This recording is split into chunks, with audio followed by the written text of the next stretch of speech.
So this is what we're going to do. So obviously we got our amazing guest speaker. I'll pass the floor off to him here in a second.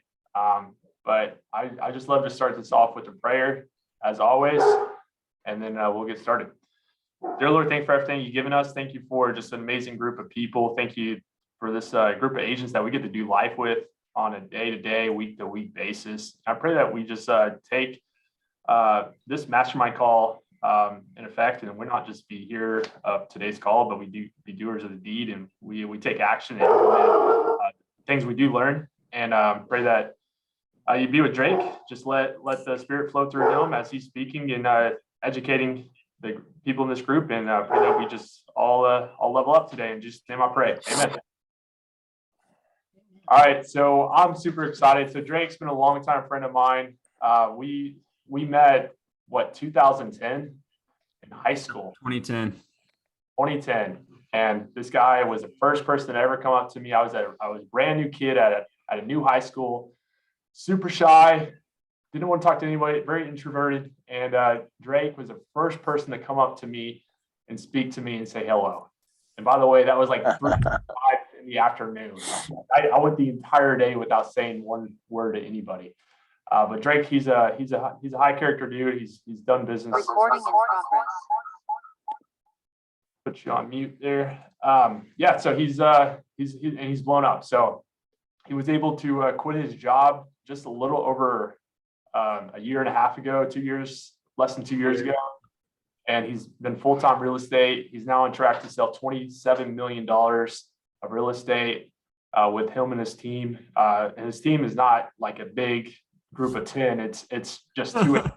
Fifth Sizemore, he's the other agent on the line. So he's a beast. So Drake, I'll let you have the floor. And then what we're going to do, Drake and I were talking about this. We just want this to be like more of a Q&A day. Absolutely. Back and forth, mastermind. So today, there's a button at the bottom of your Zoom screen. It's reactions. If you will, just raise your hand, and let's just raise your hand, and then we'll go one by one if you have a question. And then, but Drake, let's let you have the floor, and then we'll let people ask away. I know Don Answer is ready to start asking. All right, man. Drake, thanks for being here today, man. Zach, thank you so much, man. This is a unique opportunity for me. This is the first time I've spoken on any kind of platform with an audience of more than a couple of people. I think for some of the NWA agents, it's probably kind of a mystery how we've grown so much over here and what we're doing, and kind of the secret sauce behind that. I've never really put pen to paper to define it. I think the Q&A format will be the best way to explain how we've gotten to where we are. I do want to say before we get too far, Chip is the one person I'd rather not ask any questions because he has the closest window to the behind the scenes. So if anybody can pick me apart, it's definitely Chip. But just kidding, Chip. You're welcome to ask any questions. So I'll take you back a little bit. Zach Jones was the guy that got me into real estate. This is back in 2018. He had moved back from Lafayette, graduating college. I was working, selling to Walmart, not really loving my job, but I was making a decent amount of money. And Zach took me to Qdoba. He gave me a $1,000 signing bonus, and he said, we are going to go into business together. So that is what I refer to as a legendary story. So Zach, thank you for that. Thank you for that push. I didn't know what I was getting into. I told Zach a couple of weeks ago when we were talking on the phone, I said, if I knew how hard this was going to be, I wouldn't have started. It's been an absolutely gut-wrenching, brutal at times journey, and we're just getting started. So, but getting off that ground floor has been extremely difficult. A lot of heartache, trials, tribulations, getting told no, cold calls, door knocking, friends not working with you, friends working with other people, people saying that they were going to work with you in a few months. They end up going with somebody else. And you just got to love that. You got to learn to love it, and just understand that nobody owes you any business. Just because you're an agent does not mean that your best friend from college or your best friend from high school is entitled to work with you. It just doesn't work that way. And that's a very harsh reality that I've had to learn. But that was 2018. Zach and I jumped in head first. At that point, we were Homes by Jones, which some people confuse us as builders.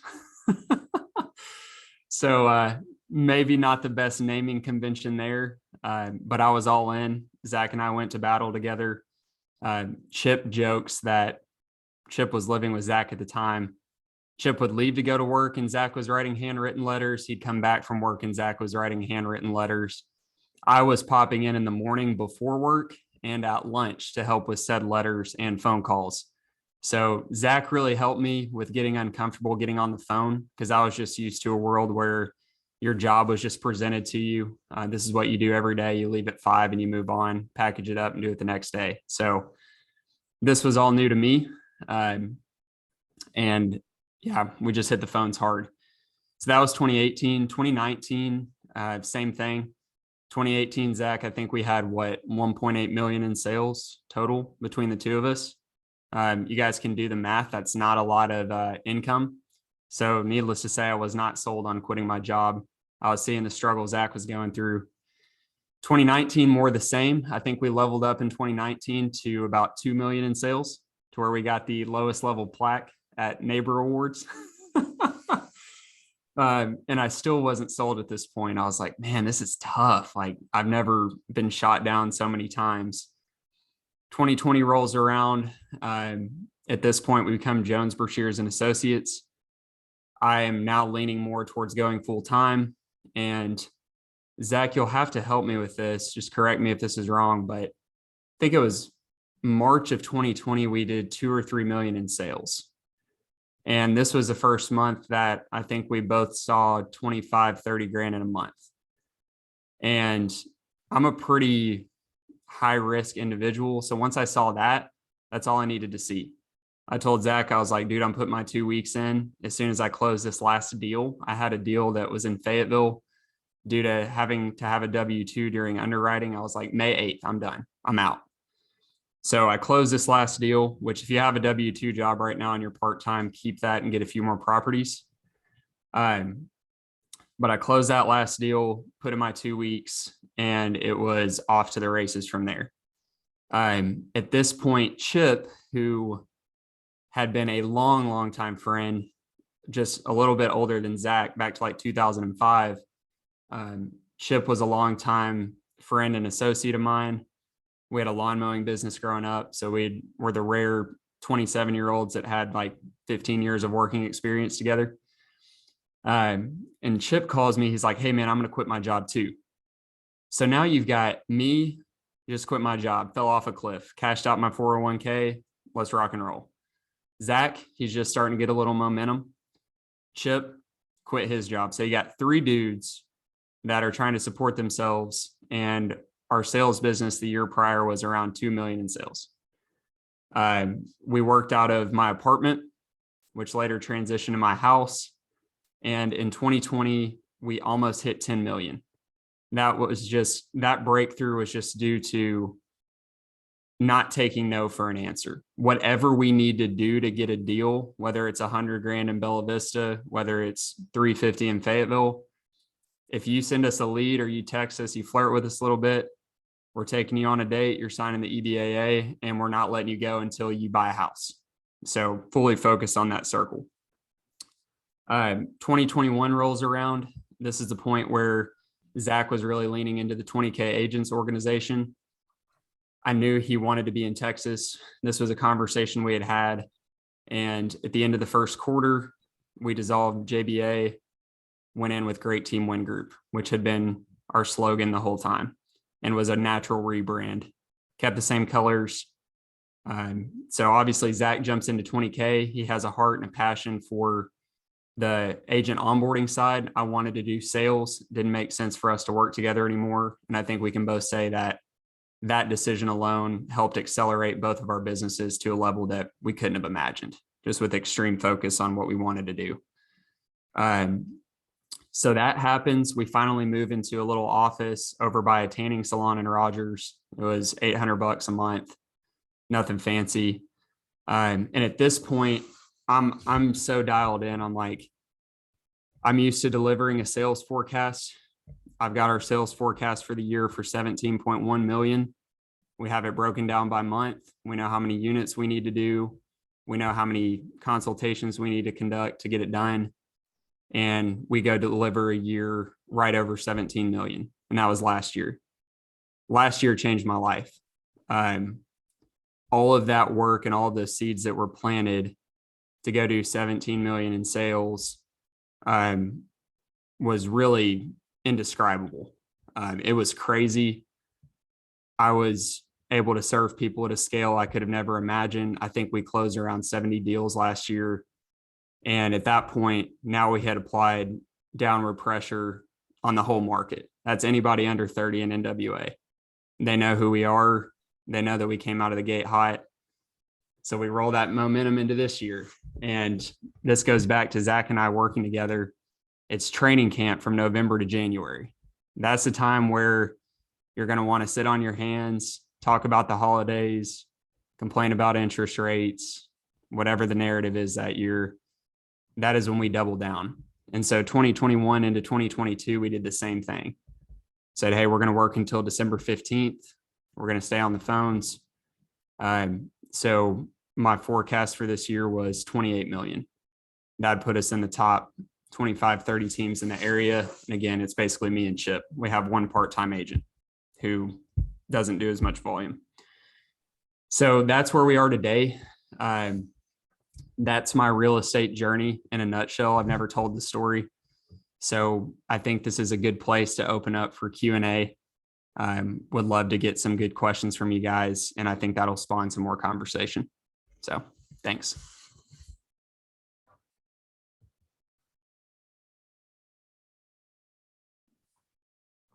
Sarah. Jake, that was a really good. I love your story. Just you three together, you, Chip, and Zach. I think it's just legendary. I've known each other for so long. My question going on to this, first of all, I hope you crush that 28 million. I hope you get 30 this year.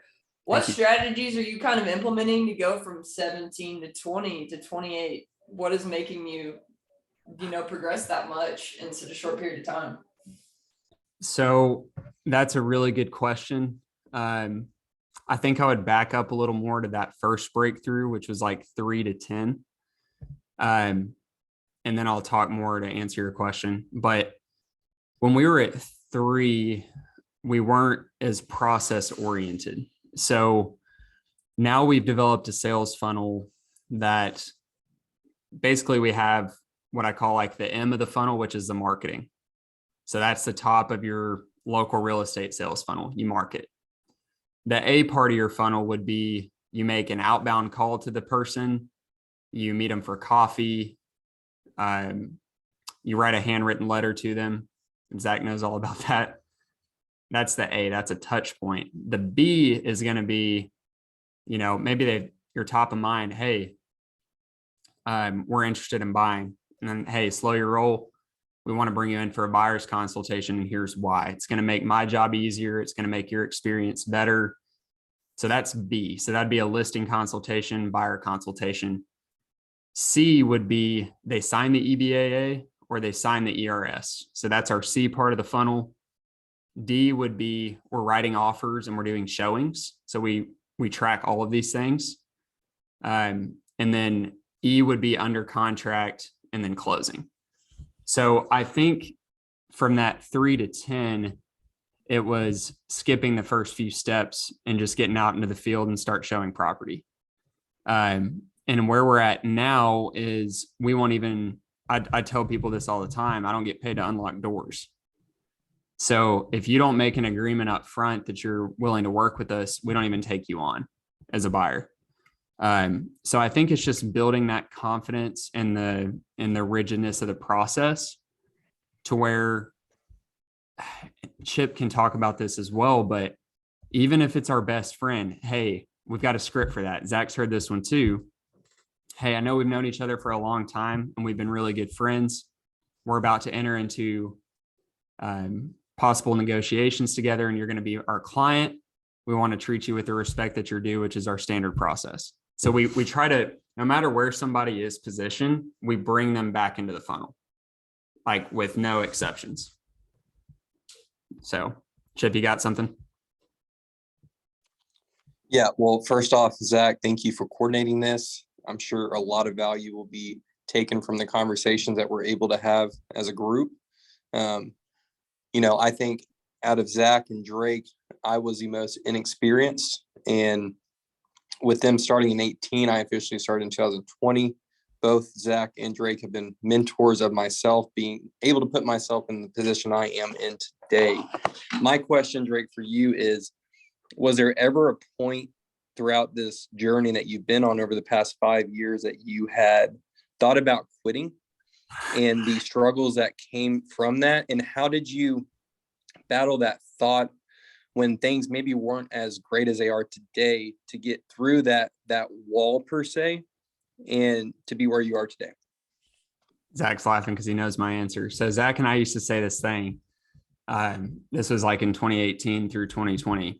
We always joked we both wanted to quit, luckily not at the same time. So there was a lot of, you think of that movie scene where someone's falling off the cliff and you've got their one arm and you're pulling them back onto the mountain. I felt like Zach and I switched off with that multiple times. Zach felt it a little more since that was his primary income. But man, Chip, we had those thoughts all the time.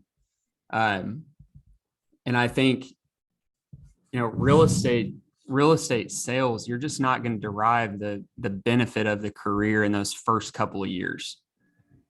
So you have to think with what I would call like a medium-term mindset. You got to be thinking 3 to 5 years into the future with your daily activity. But yeah, I mean, just starting the business with Zach, I think we both pulled each other off that edge multiple times to answer the question. Yeah, and I'll add to that. So that is very true. Like we both wanted to quit, but just not at the same time, by the grace of God. And It's crazy. Like when I look back on that, because you were like, Drake, you told me like, hey man, I don't know if I can do it. I went to Drake. I said, hey man, I remember specifically in September of 2019, we were starting to get some momentum, but I was getting burned out by it just because it's been such an uphill battle. And I even told my wife Brittany, I said, hey, I'm done. I'm ready to move on to another career. I can't do this anymore. Just because it's not the fruit hasn't fully shown up yet. And Drake, I'm so grateful that you told me let's keep pounding. We actually made it a goal to get to 6 million. It's funny looking back on it. It was like 6 million by the end of 2020. And if we're not, we'll walk away from the business. We got to 6 million by May of 2020. Just because we made that decision that that's when we got really focused, and that's when things started to really change. I think it's a combination of not quitting. I think it's a combination of learning from just the failures, and then also, just working off each other. So we would get on mastermind calls like this with other people, just start to learn from other people. We went to Buffini, master classes, events. We went through the trainings, all that. So. And you guys just have blown up since I've been out of it. So honored to y'all for real, because your best days are still ahead, and super proud of both you and Chip. I do have a question. I think this will add value to everybody.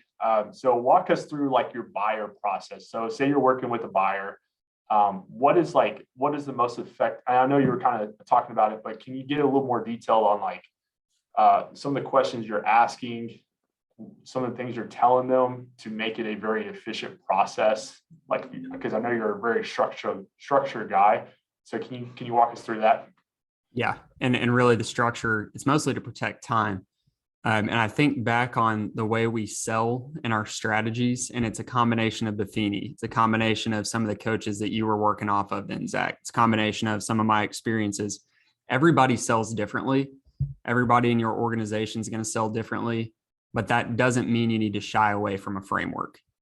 So for me, I think if I had to describe in very short pointed, what's my sales strategy, I would say it's kind of the reverse psychology selling method. And it's not to be manipulative, it's to plant seeds. So a big function of our buyer consultation right now, and I'll pause from that, Chip and I know when we've taken someone through a consultation as far as how they interact with us versus when they haven't. So we know it's a powerful consultation. That's why we conduct it almost every time with little exception.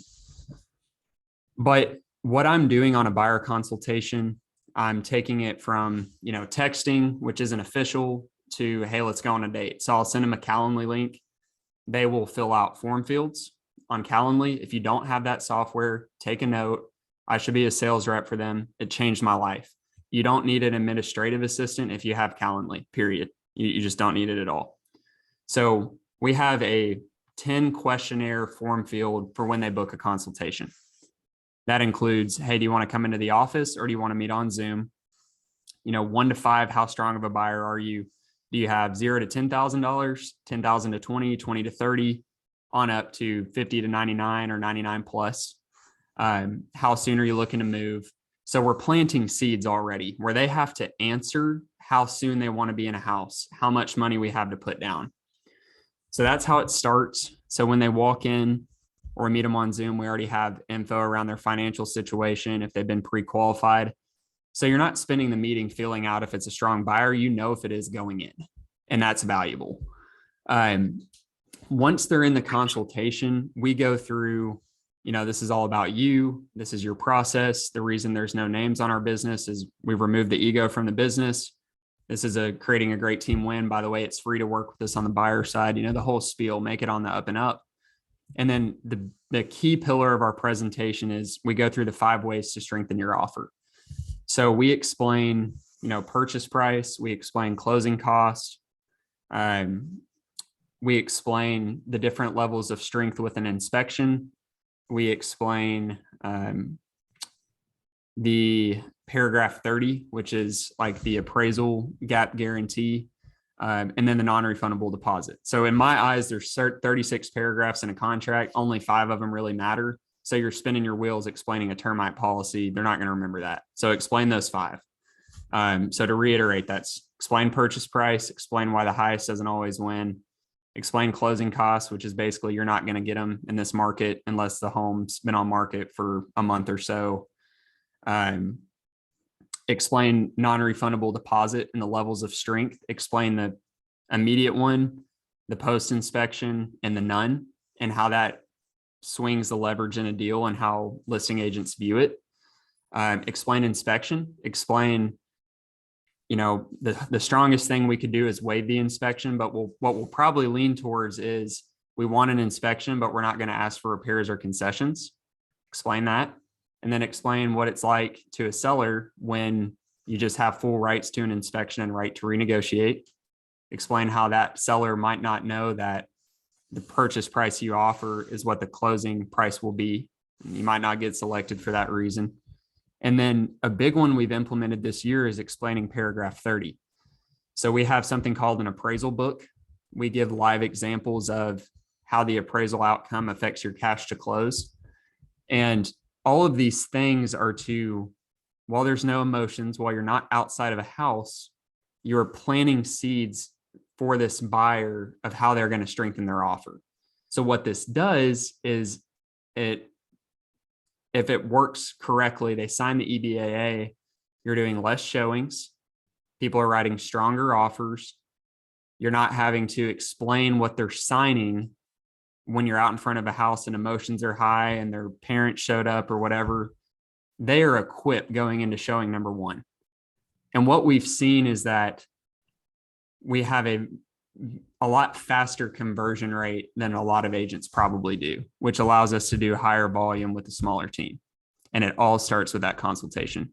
If you guys will, raise your hand if you currently have a buyer consultation that you present, or just raise your hand if you have a buyer consultation you currently present.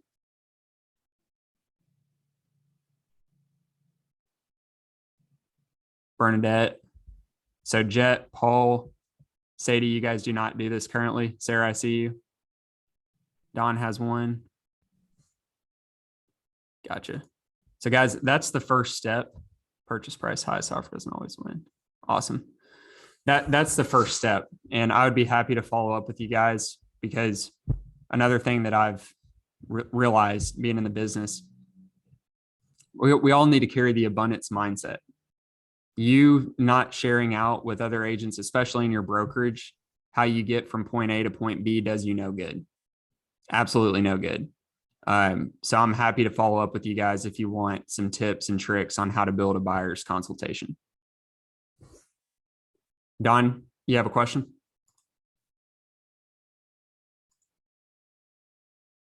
Unmute here. All right. So can you hear me? Yes, sir. All right. So, I pretty much function on referrals from friends and then, my own interpersonal relationships and people that have known me. And so the issue that I have is getting outside of that and then connecting with like people transitioning here and listings. And so I don't know how to, build that bridge there. For example, I just spent like 2 months working a neighborhood over in Farmington, in between Weddington and MLK. Yep. And so I wrote the letters, I door knocked, I called people back that had some interest, and, just nothing really has come of it. And so talk to us a little bit about how you get outside of your own sphere and connect with business beyond you. Awesome. Great question. I'll start off with, we're still not paying for leads. We don't do that. I will layer that on, but I've tried to build the business from the inside out. I know Zach's going, all this stuff's just a year further down the line. It's the same thing you've always said. But man, for me, Don, it's what I'd refer to as like a Trojan horse. So what I will do is I will call somebody that I know works at General Mills, someone I have the best relationship with at General Mills, which might not be your closest contact there. It might be kind of an acquaintance. That tends to be where the business comes from, is the acquaintances that want to brag that they talked to somebody on the phone, because people love to do that in 2022. So I'll call them and I'll say, hey, I'm not asking for your business, but I know there's some people at General Mills that I wouldn't be able to get into contact with if it's not through you. Do you mind sending me a referral if you hear of anybody talking around the office that's looking to buy or sell? Yeah. And for me, that's it. You can't touch everybody, but if you ask a close contact, not for their business, but for a referral to someone that they may know that you wouldn't otherwise get to meet, you're doing two things. You are possibly getting that referral if they go out that weekend and they have one drink and they brag about talking on the phone to somebody. Number two, you've planted the reverse psychology seed of when they want to sell their house, they're going to call you too. Yeah. And you didn't even ask for their business. So for me, that's the secret sauce, is asking a contact for the referral, not just, being proactive about referrals. I mean, you hear this a lot, but I do believe sales is a contact sport. And, for me, it's not maybe daily contact, but it's 3 to 4 times per week. I'm making some form of aggressive, proactive contact, and I'm not afraid to do that. So does that help, Don? It does. Yeah. I do that, and it's a little perplexing because, I know I have active recruiters out there, Yep. because, I'll run into someone and they'll say, well, I talked to Karen and she sent me your information, and so it just hadn't spiraled into a situation where I have people coming to my doorstep with listings. And, ultimately I want to be a majority listings guy. You talked about in increasing your numbers and, at the same time saving money, right? Because if you're taking buyers around and you're making multiple offers due to bidding wars and that kind of thing, it costs, especially with gas. So just trying to increase my listings there. Any tips there about the listing end? Yep. Yeah, man, I would say, most listings you're going to grab her because you got a buyer first. You got someone excited about an upgrade. They happen to have a home that they've lived in. So we don't focus on generating listings. Yeah. We just focus on that networking. And 90% of the time that listing is coming from somebody that's upgrading. So yeah, I like that's what that. I'd focus on. Then I'd also tell you, Don, you're developing very valuable skills right now in your first 3-4 years working buyers, because then when you do go on the listing side, you understand the nuances of buyers Yeah. and you're a better negotiator as a listing agent. So it's just a natural progression. Everybody wants more listings, but I think just focusing on your buyer process will help them naturally develop. Yeah. And I appreciate that, man. And we met recently and you talked about your process. Yep. And it really opened my eyes up to where I recognized how my process was lacking. So maybe at some point working with some of these other guys and creating a better process, or maybe sending them a list of things they should include. I that's helped me in just the last few weeks. I went back and started building on that, where you showed me what to do. So I appreciate you, man. Absolutely. Don, it's been awesome to have you at EXP. We look forward to continuing to grow with you, man. Chip, you got something? Yeah. A good question for especially newer agents, something that I'm sure everyone in this meeting has dealt with at some point. What is your mindset when it comes to personally reaching out to individuals within your network? Maybe if you fear that you don't have the knowledge for a conversation, or how do I direct this conversation to get the information I want to convey within a limited time frame? One thing I hear a lot of agents talk about is, obviously referrals are great. A hot referral, if you're a great agent or you're just a good agent, you can convert them. But how do you combat the mindset that some agents may have of fearful of being on the phone, fearful of networking, fearful of door knocking? How do you get past that mindset into a space of confidence in your real estate knowledge, but also just confidence in your ability to serve the community? Yeah, that's a great question. Chip, you're a great example just watching your growth. I heard you talking on our lead generation last night, which, by the way, Chip and I lead generate on Zoom. We go back and forth on calls. We critique each other. We cross people up. Hey, Chip, call this person. I haven't been able to get a hold of them, get them back in. But Chip, you're a great example of, the initial coaching was, hey, just connect. People love talking about themselves. If you can go into the call and define the time frame, say, hey, do you got 5 minutes? Yes, I got 5 minutes. Awesome. Hey, I just want to catch up with you and talk about your business and see how your family's doing. That gets you 4 minutes into the call. Now you've jabbed a little bit, you've listened to them, and then you can hit them with the punch or hey, I'm looking for referrals. I'm trying to grow my business. Would you be willing to send me a referral if you come across anybody? Yes, I would. Now again, reverse psychology. They've told you they would. So next time it comes up, they're going to know that they've already planted that seed and they owe you that referral.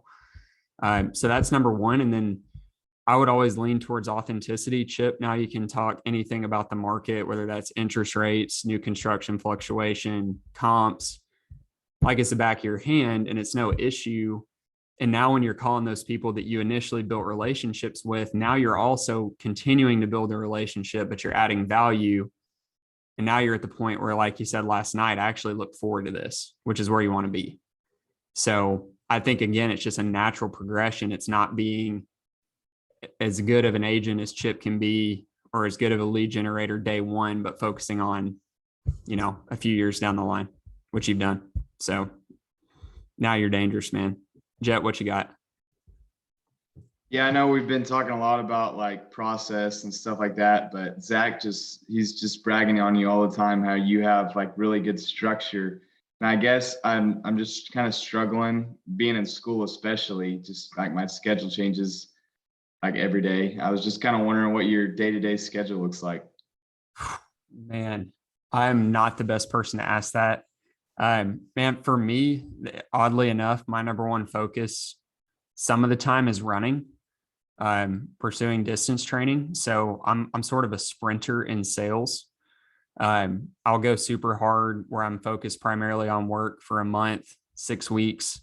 We'll put 10 in the pipeline, and then I'll sit back, let my processes work, let my team do their thing, let Julie close the deal, let Chip manage some of the process like he does so well. And I'll start trying to get to 50, 55 miles a week. So that's me. Day to day, I would say, number one, just do whatever you need to do on that given day to further your business. In 2018, it's maybe writing 200 handwritten letters. In 2020, it might be you've got that one big listing consultation, or 2021, whenever, and you know that you need to go exercise before that so that you're clear headed and you can attack. Because if you attack that right, you've just put 8K revenue in the pipeline. You've had a good day. You've had a good week. So that's how I think about it. I'm definitely a sprinter when it comes to sales, like almost like a hunter, if you will. And then I like to relax, kick back, and get geared up to go again. A perfect day-to-day schedule for me would be morning run. Make sure you get a good breakfast, get to the office about 9. We do a lot of maintenance from 9 to noon, roughly. And then lead generation in the afternoon, or just doing, your revenue generating activity, showings, offers, negotiations. So, man, biggest thing for you with your schedule is going to be, can you carve out time to lead generate? And can you just consistently get uncomfortable talking to people? And naturally, Jet, you're going to be planting a lot of seeds with classmates. Hey, I know you're not looking to buy or sell now, but I want to be your guy in 3 years. And then what's going to happen is you're going to have your 2018, 2019 with 2 million. And then your 2020, which for you might be 2026, you're going to go do 10 million in sales. Your life's going to change. And then you're going to be, on your way. So, man, I would just always be thinking about planting seeds for the future. I know that's somewhat of an abstract answer, but just some thoughts that I've pieced together. No, I appreciate that. And I mean, I control my morning. I get up, work out, read the Bible and everything, but I might have class at 9 o'clock one day, or I might not have class till in the afternoon one day. So just trying to get that set time to lead generate every day. Like some days I'll cold call for 3 hours, and then the next day I won't do anything. So just trying to find that process. Yep. And real quick, when you say cold calling, do you have any systems that you utilize for cold calling? Yeah, we do FISBOs. I use some scripts, and just trying to get in front and build relationships with them. Love it, man. Love it. Oh man, I've got some funny FISBO stories.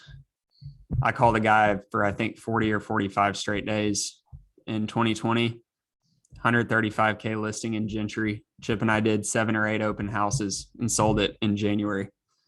And we each made like $1,700. It was awesome. Doing whatever we need to do that day. So, Chip, you got another question? Then Don, we'll let you follow up. How do you handle rejection and not allow a tough situation with a particular client take you off course for what you're trying to accomplish that week? Is there any mindset tricks you have, any structure techniques that you have? Just talk about how in this business we're handling rejection, handling people telling you no, handling tough clients. How do you not allow that affect your production for other clients in the pipeline? Rejection, you have to fall in love with it. You got to use it as, it takes some noise to where you can focus on the people that matter. And then just go off what I've always considered is the 100 to 1 rule. 100 contacts is 1 closed deal. So you're just constantly sifting through those, being as professional as possible.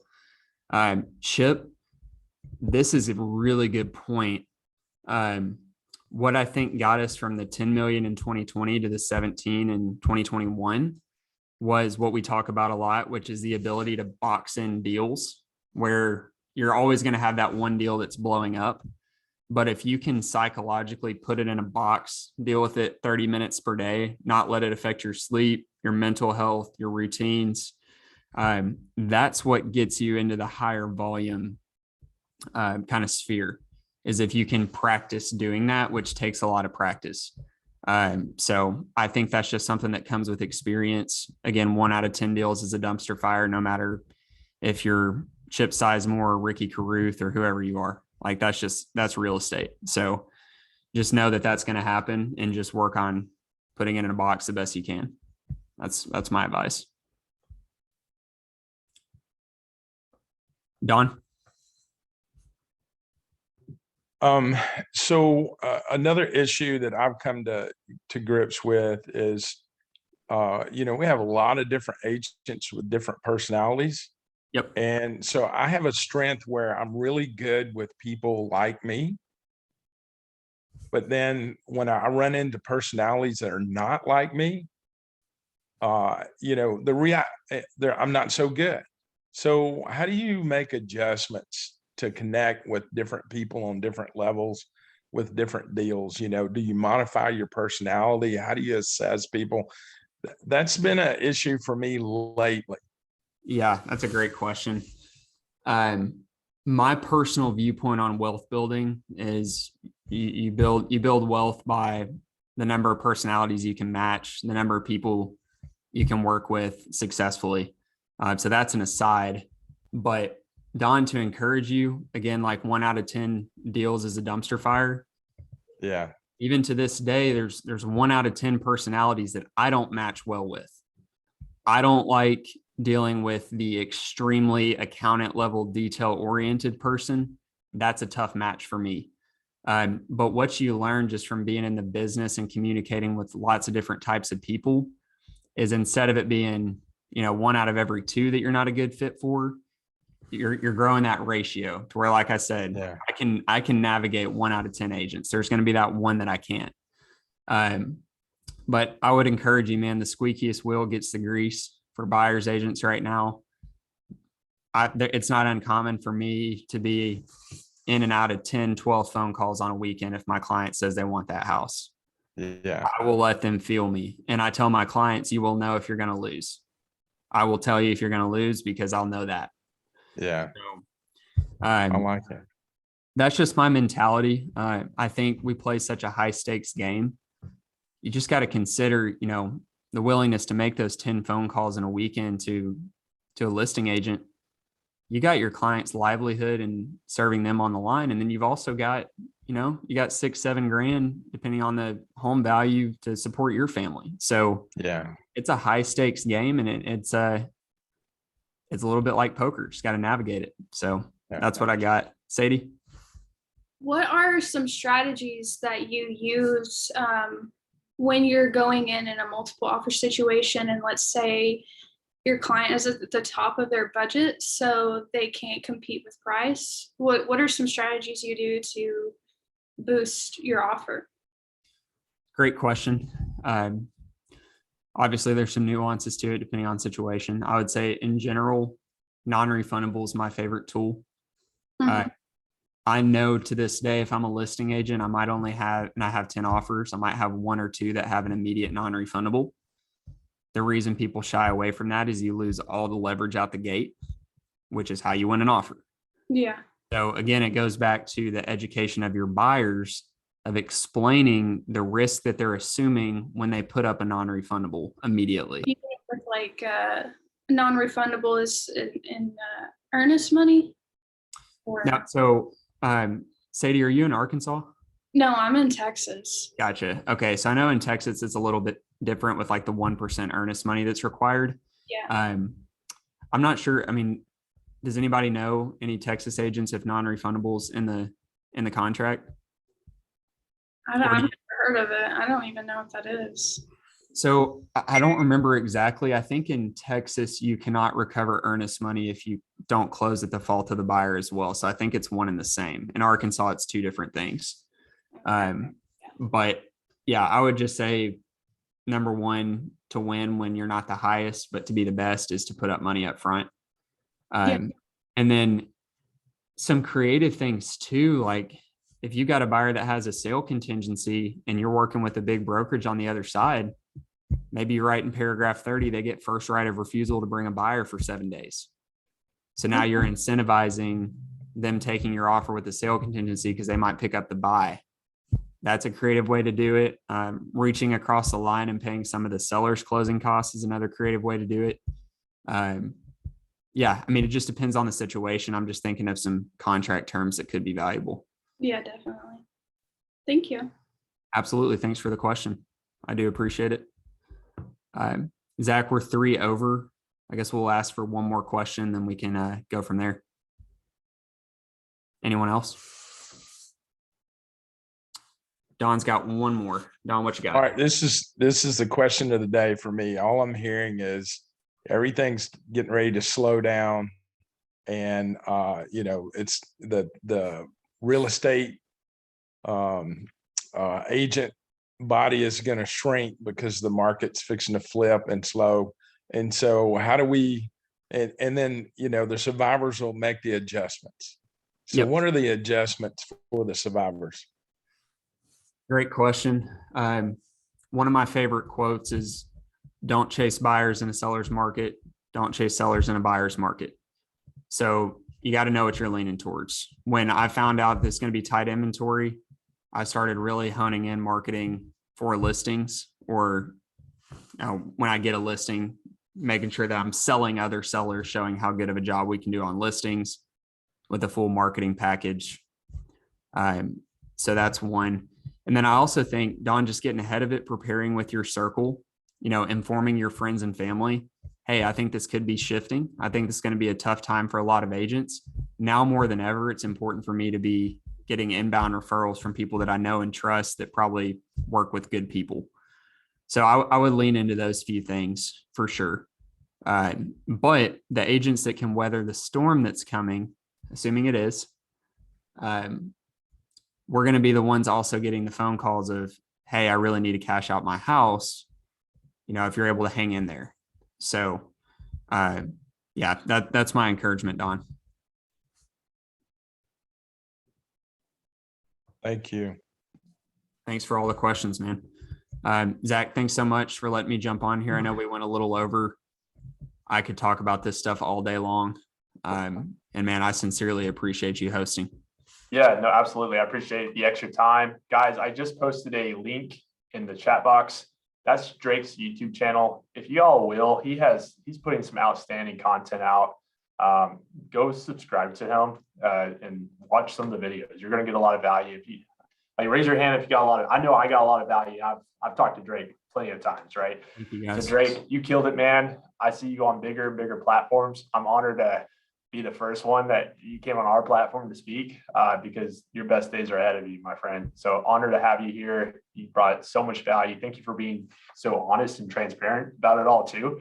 I don't think a lot of people do that. They don't typically share the hardships and you did. So I appreciate you doing that. And then, yeah, man, I know we're past time, so we'll let you go. But yeah, I appreciate y'all. I love you guys all so much. If you guys have any questions for me, never hesitate to reach out. I know, Drake, you said you'll be willing to share that buyer consultation with some of the guys. Yep, absolutely. Clear next steps on that? Yeah, so just reach out to me. I'm going to put my phone number in the chat box. I won't release the presentation because we do have somewhat of a moat around it, but I will help you build a very similar one, incorporating what works the best for us. So most important thing you can do right now, entering the environment, educate your buyers. Zach, thanks for the initial push to take on this career. Thank you for the platform today. And I'm sure this won't be the last appearance. I appreciate it. Drake, running real estate here on YouTube. Thank you. Thank you. Hey, thanks so much, Awesome. man. Thank you, Zach. Appreciate you, brother. First 3 years. You guys. Thank you, guys. Take care.